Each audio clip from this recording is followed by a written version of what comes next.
హాయనా హాయనా next ఆంధ్రాలో ఎలక్షన్లు ఉన్నాయి కదా, ఏ పార్టీ అధికారంలోకి వస్తే బాగుంటుందని మీరు అనుకుంటున్నారు? ముందుగా చెప్పాలంటే మన పవర్ స్టార్ పవన్ కళ్యాణ్ రావాలి. ఎందుకంటే ఆయన 15 సంవత్సరాలు కష్టపడుతున్నాడు.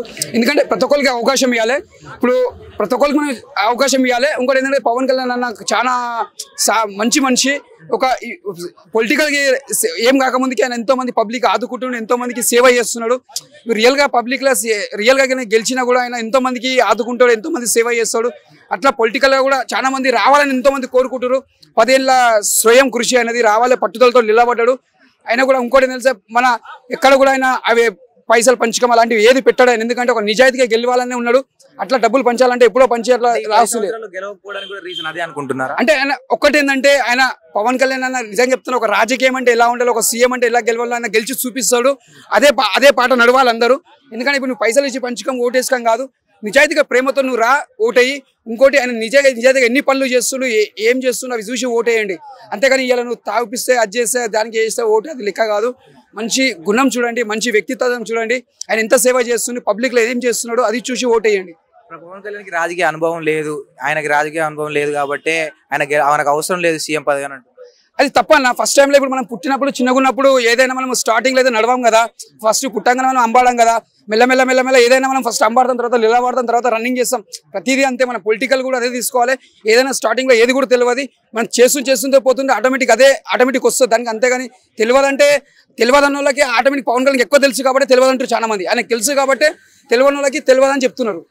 ఆంధ్రాలో నిరుద్యోగత బాగా ఉంది. ఇప్పుడున్న వైసీపీ పరిపాలన ఎలా ఉంది అంటే ఇప్పుడు ఏం చెప్పాలంటే, ఒకటి వైఎస్ జగన్ మనకి అవకాశం ఇచ్చినప్పుడు ఆయన సీఎం ఉన్నప్పుడు ఏం చేయాలి, పబ్లిక్లో మంచి పేరు తెచ్చుకోవాలి. ఇంకోటి ఏంటంటే ఆయన మంచి పనులు చేస్తుంటే ఇంకా మళ్ళీ సెకండ్ టైం సీఎం కావాలని అంటుండే. కాకపోతే పబ్లిక్ ఇప్పుడు వేసే విధానం ఓట్లు బట్టి ఎవరు గెలుస్తారో ఏం చేస్తారో అది భగవంతుడు నిర్ణయిస్తాడు. అది మన చేతిలో లేదు. ఎవరు గెలిచినా కూడా ఎవరు సీఎం అయినా కూడా పబ్లిక్కి సేవ్ చేయాలి. సరే, ఇప్పుడు పవన్ కళ్యాణ్ గారు టీడీపీ జనసేన పొత్తు అలవెన్స్ వస్తుంది కదా, దీన్ని ఎలా చూస్తున్నారు? అంటే ఒకటి ఏంటంటే నాకు ఒకటి చిన్నగా బాధాకరం అనిపిస్తుంది. అంటే పొత్తు అనేది నాకు ఒకటి నచ్చుతలేదు. ఎందుకంటే అన్న అదే స్వయం కృషితో పైకి వచ్చిన అదే లెవెల్లో పోయింటే ఇంకా బాగుంటుండే. కాకపోతే అది పరిస్థితి బట్టి రావాల్సి వచ్చింది. అది ఎట్లా వచ్చిందో మనకు తెలియదు. నా ఒపీనియన్ ఏంటంటే పొత్తు ప్రకారంగా లేకుంటే ఆయన సొంతంగా వస్తుంటే ఇయ్యాల గెలవకుండా రేపైనా గెలుస్తాడు, ఎల్లైనా గెలుస్తాడు. అదే పోరాటం సాగిస్తే బాగుంటుండే.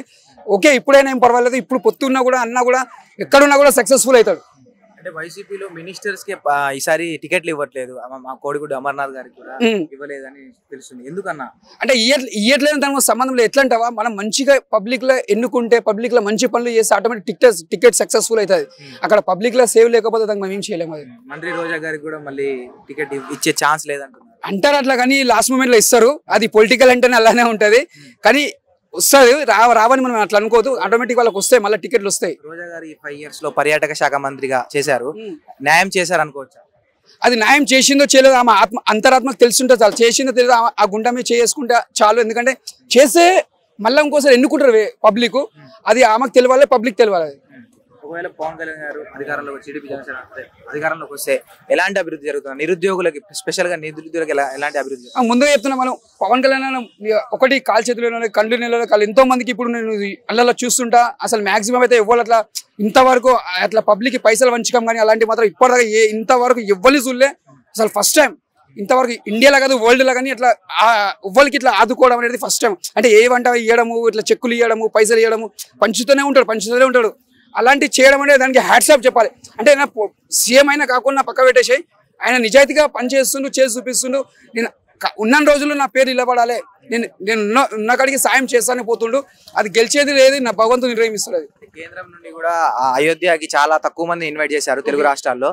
అలాంటిది అందులో పవన్ కళ్యాణ్ గారు కూడా ఇన్వైట్ చేయడం ఎలా అనిపించింది? అది చాలా గొప్పగా ఫీల్ కావాలి. ఎందుకంటే మన అయోధ్య అంటే ముందుగా జై బజరంగ్ బలి. ఎందుకంటే మన హిందూ సంప్రదాయం పెద్ద గొప్ప చాలా మన సంతోషమైన విషయం. ఒక 500 సంవత్సరాల క్రితం అంటే అది మన తాతల నుంచి అది ఎప్పటి నుంచో ఉంది. మనం పుట్టలేదు, అది మా తాతలు కూడా పుట్టకుండా ఆ తాతలు అప్పుడు నడుస్తున్న కథ అది.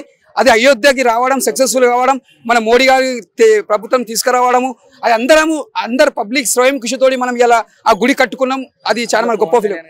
అందుకే పవన్ కళ్యాణ్ గెస్ట్ రావడం, ముందుగా కూడా ఆయన కూడా అన్ని దేవుని భక్తుడు, ఆయన కూడా ప్రతి దేవుడు భక్తుడు. అంటే ఆయన అన్నిటికీ కూడా పోతుంటాడు, వస్తుంటాడు. అది ఆటోమేటిక్ రాముడు పిలిపించేసుకున్నట్ల పవన్ కళ్యాణ్ ని. అది ఓలాపిన ఆపకుండా అది భగవంతుడు పిలిపించుకున్నాడు కాబట్టి అక్కడ దాకా వెళ్ళిండు ఆయన.